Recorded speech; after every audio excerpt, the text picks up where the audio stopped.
నమస్కారం ఘంటారావానికి స్వాగతం. ముందుగా ప్రధానాంశాలు.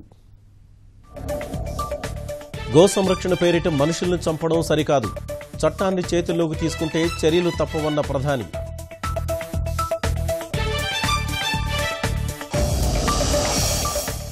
సామాన్యులు వెళ్లే ప్రతి చోటకు దివ్యాంగులు వెళ్లాలి, అన్ని చోట్ల ప్రత్యేక ఏర్పాట్లు చేయాలని ప్రధాని ఆదేశం.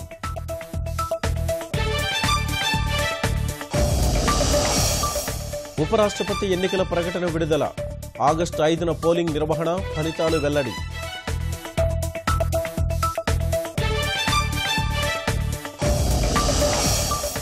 జీఎస్టీ ప్రారంభోత్సవానికి హాజరు కారాదని కాంగ్రెస్ నిర్ణయం.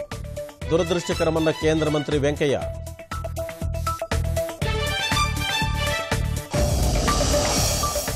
చండీగఢ్లో పర్యటిస్తున్న మంత్రి నారాయణ బృందం.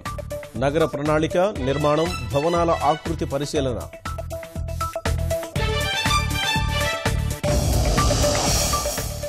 పవిత్ర సంగమం వద్ద కృష్ణమ్మకు సీఎం పూజలు. నిత్యహారతి తిలకించిన చంద్రబాబు.